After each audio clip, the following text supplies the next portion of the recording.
नमस्कार, आपके साथ मैं हूं प्रीति श्रीवास्तव। स्वागत है आपका देवभूमि समाचार में। रुक करेंगे खबरों की और मुख्यमंत्री पुष्कर सिंह धामी अपने शासकीय आवास में केंद्र सरकार द्वारा जारी दिशा निर्देशों के क्रम में राज्य स्तर की तैयारियों की समीक्षा कर रहे हैं। आपको बता दें, इस अहम बैठक में चारधाम यात्रा सहित विभिन्न विषयों पर विस्तार से चर्चा की गई। बैठक में राज्य के सभी उच्च अधिकारी और जिलाधिकारी वर्चुअल माध्यम से जुड़े रहे। वहां चारों धाम में चलने वाली हेलीकॉप्टर सेवा भी वर्तमान में सुचारू रूप से संचालित है। मुख्यमंत्री ने अधिकारियों को यात्रा के दौरान सुरक्षा व्यवस्था को लेकर विशेष सतर्कता बरतने के निर्देश जो हैं वो दिए।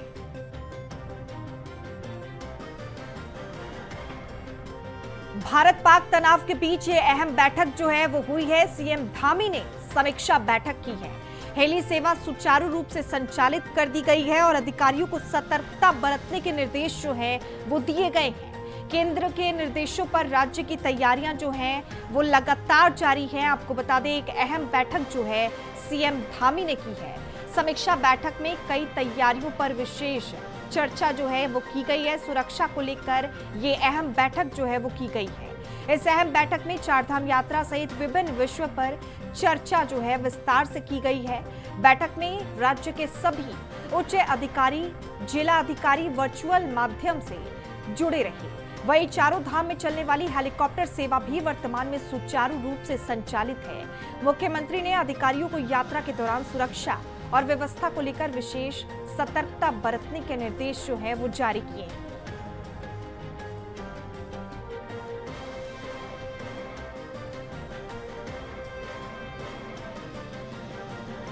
और इस खबर पर ज्यादा जानकारी के साथ हमारे सहयोगी अभय कैंतुरा हमारे साथ जुड़ चुके हैं। अभय, जिस तरीके से अभी भारत और पाक के बीच तनाव चल रहा है, उस तनाव के बीच ये अहम बैठक होना, बैठक में किस मुद्दे पर जो है वो चर्चा की गई, सुरक्षा को लेकर बैठक में क्या कुछ कहा गया? भाई हम अभय, आवाज मिल पा रही है आपको मेरी? अभय से हमारा संपर्क टूट चुका है। तब तक आपको बता दें कि सीएम धामी ने एक अहम समीक्षा बैठक जो है वो की है और हेली सेवा सुचारू रूप से संचालित कर दी गई है। इस अहम बैठक में चारधाम यात्रा को लेकर भी चर्चा हुई और कई अहम मुद्दों पर भी आपको बता दें गौर किया गया। इस बैठक में चारधाम यात्रा सहित बहुत सारे अहम मुद्दों पर चर्चा की गई। इस बैठक में उच्च अधिकारी और जिलाधिकारी वर्चुअल माध्यम से जुड़े रहे। वहीं चारों धाम में चलने वाली हेलीकॉप्टर सेवा भी वर्तमान में सुचारू रूप से संचालित है। मुख्यमंत्री ने अधिकारियों को यात्रा के दौरान सुरक्षा और व्यवस्था को लेकर विशेष सतर्कता बरतने के निर्देश जो है वो जारी किए हैं। अभय कैंतुरा हमारे सहयोगी हमारे साथ जुड़ चुके हैं।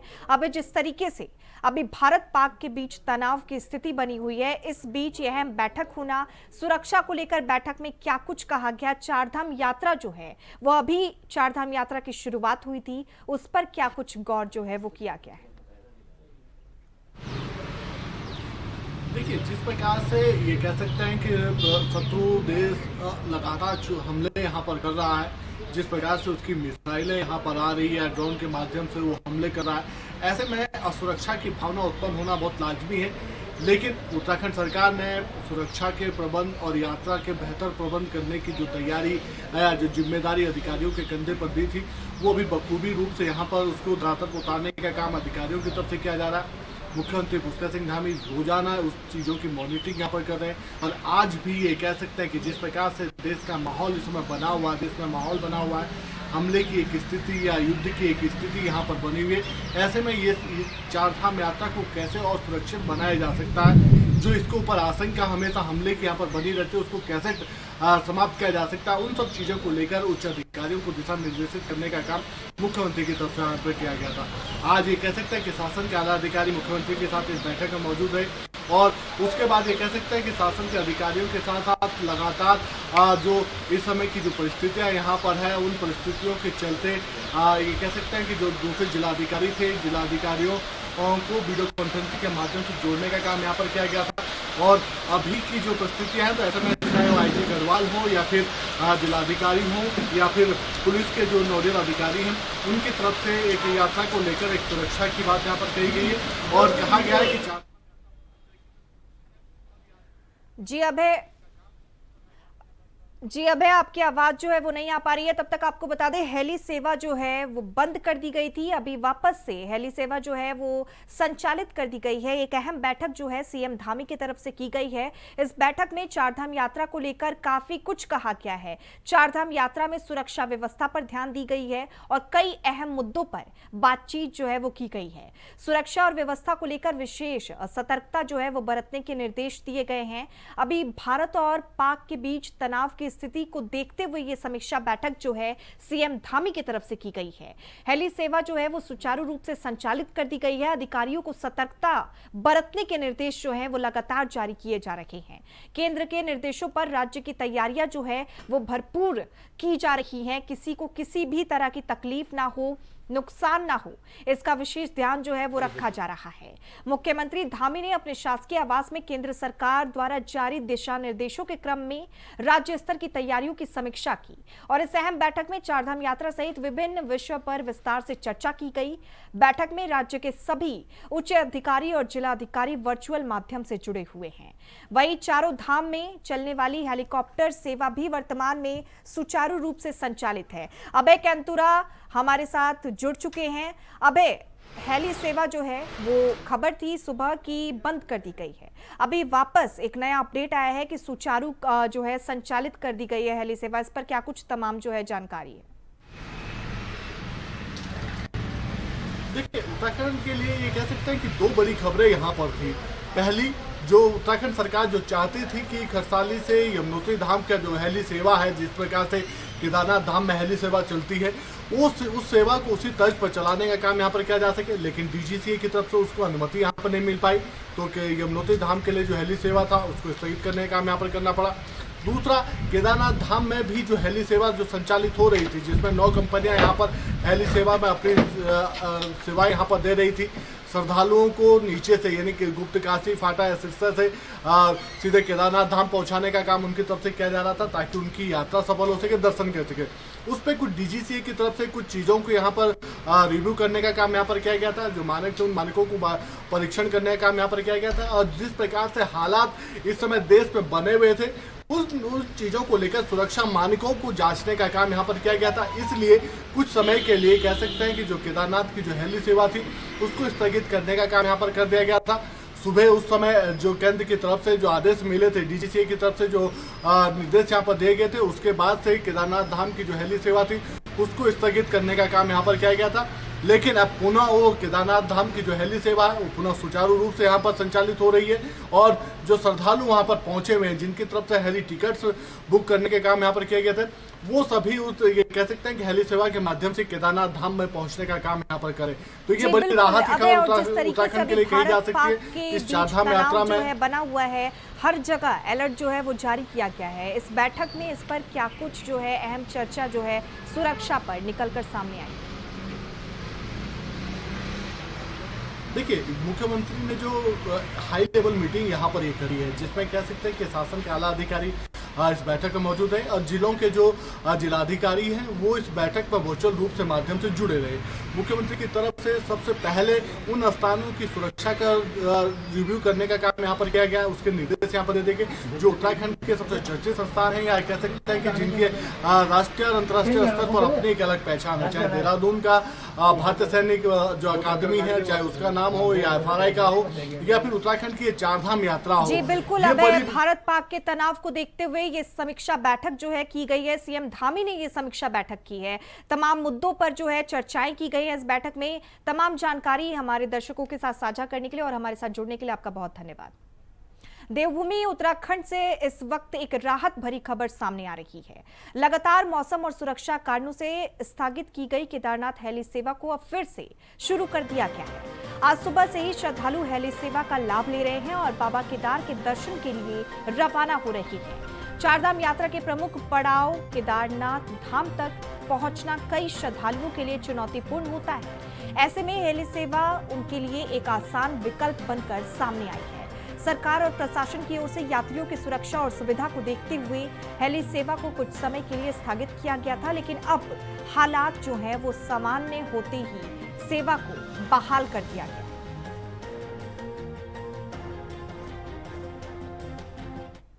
विश्व प्रसिद्ध श्री केदारनाथ धाम यात्रा सकुशल चल रही है। यात्रा के विभिन्न पड़ाव पर नियुक्त पुलिस बल द्वारा किसी भी प्रकार की परेशानी में दिख रहे श्रद्धालुओं की तुरंत मदद की जा रही है।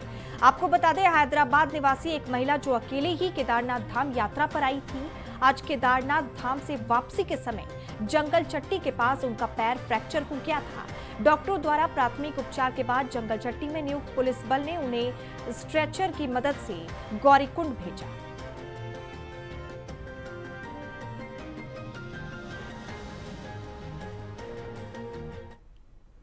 ऑपरेशन सिंदूर के तहत पाकिस्तान से जारी युद्ध को लेकर जवानों के परिजनों में जबरदस्त जोश है।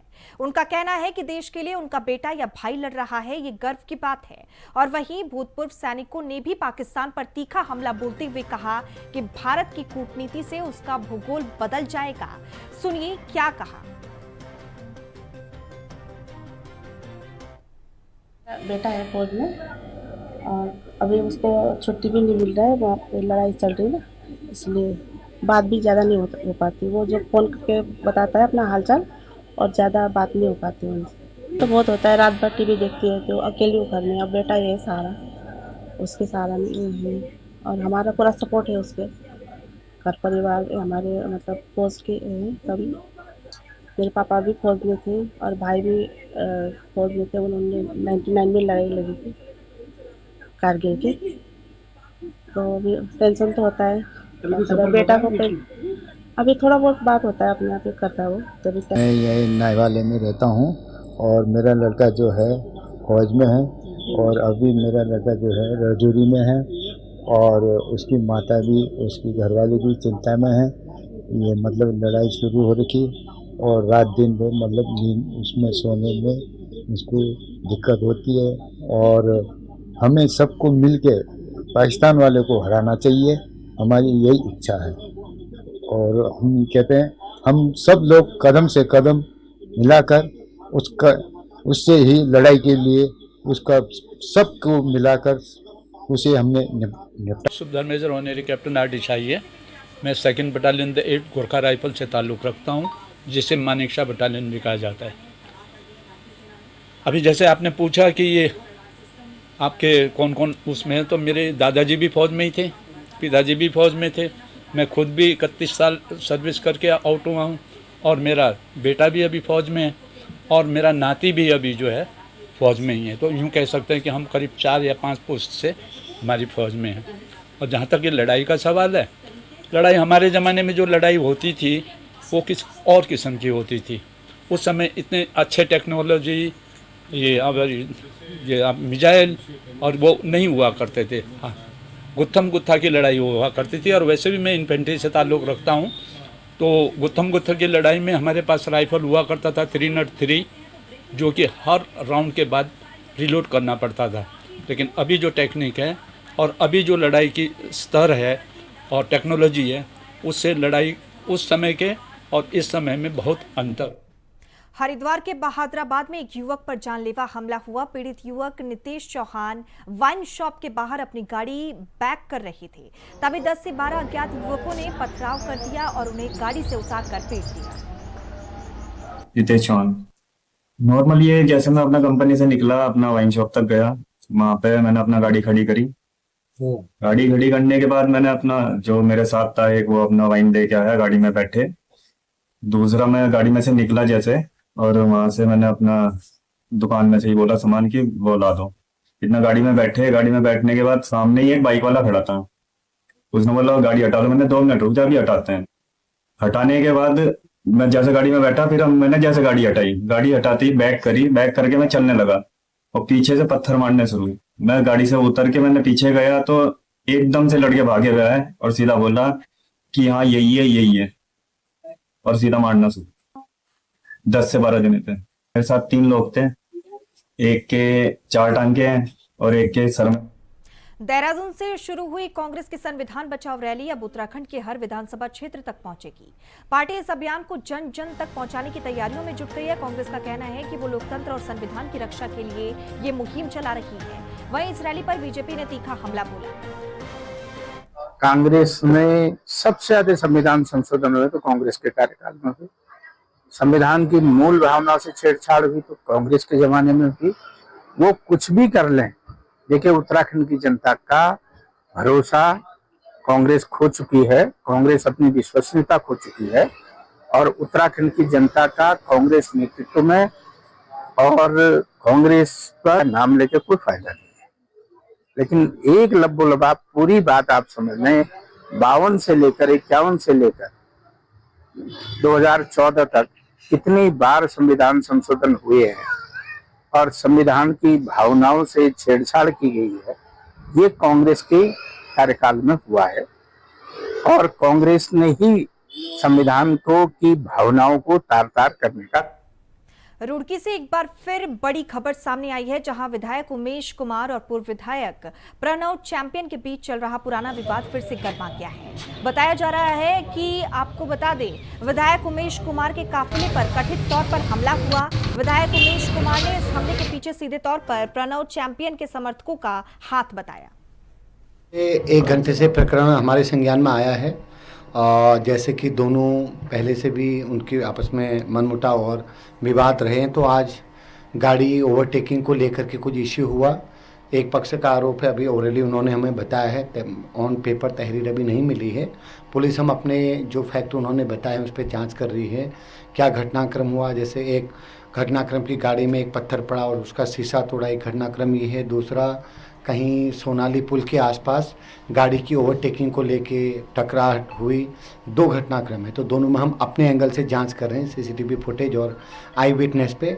चूँकि दोनों पक्षों ने ओरली पुलिस को सूचित किया है, रिटन कंप्लेन अभी नहीं आई है। जैसे कंप्लेन आती है हम उन कंप्लेन के तथ्यों के आधार पर और जो हम लोग लक्सर की तरफ से आ रहे थे, बहादुरपुर फाटक के बाद जब सोलानी पुल आया तो बहुत तेज़ी के साथ एक फॉर्च्यूनर बहुत तेज़ी के साथ आई, जिसने ओवरटेक करने का प्रयास किया। तो अचानक से गाड़ी डिसबैलेंस हुई हमारी भी, क्योंकि अचानक से तेज़ी से एकदम गाड़ियां घुसी। उसके बाद फिर वो गाड़ी आगे निकल गई, फिर दूसरी स्कॉर्पियो पीछे से आई तेज़ी के साथ, उसके सामने एकदम डंपर बहुत तेज़ी के साथ आया। उस डंपर को बचाते उसने हमारी गाड़ी में टक्कर मारी, हमारी गाड़ी का शीशा और बम्पर और साइड के जो है नुकसान हुआ। उसके बाद फिर बदतमीज़ी करते हुए दोनों गाड़ियाँ आगे निकल गई। तो बस वो लंढोरा तक जो है वो यही चलता रहा फिर कि भाई ठीक है। हमने भी प्रयास किया रोकने का कि भाई रुकिए, इसका तरीका क्या है सड़क पर इस तरीके से बदतमीजी करने का। इस तरीके से विवाद लगातार बीच में शांत हो गया। भाई मैं भी तंग आ चुका हूँ। एक व्यक्ति ये नहीं समझता कि 2 जनप्रतिनिधियों की लड़ाई में क्षेत्र में अराजकता फैलती है, लोगों के बीच में अराजकता फैलती है, कई लोगों के बीच में तनाव का माहौल पैदा होता है। अब मैं मतलब मेरी समझ से बाहर है भाई। मैं भी इनसे जो हूँ, मैं भी अब तो चक गया हूँ कि भाई करें तो क्या करें। ज़बरदस्ती आके घुसना, ज़बरदस्ती आके बदतमीजी करना, कब तक बर्दाश्त करें, कैसे करें भाई, तो हद हो गई है। पार्टी पता नहीं कब संज्ञान लेगी। पार्टी भी मुझे समझ में नहीं आता क्यों ज़बरदस्ती ढो रही है, मेरी समझ से बाहर है ये बात। अभी दे रहे हैं। आप सोचिए, इस समय पूरा देश यूनाइट हुआ है, बॉर्डर पर तनाव है, चारों तरफ तनाव है ना। देश में आपातकाल जैसी स्थिति कभी भी हो सकती है, क्योंकि भाई ब्लैकआउट किए जा रहे हैं, सब चीज़ें की जा रही हैं, ताकि एक मॉक ड्रिल चल रहा है। उसके बावजूद इस तरीके की हरकत करना, ये मुझे लगता है बहुत ही मेरी समझ से परे है। क्यों इस तरीके का मानसिक संतुलन एक व्यक्ति बार बार खोता है। अभी 58 दिन जेल में रहकर आए, व्हील चेयर पर आ गए, बीमार हो गए, बाहर आकर फिर वही बदतमीजियाँ शुरू कर दी।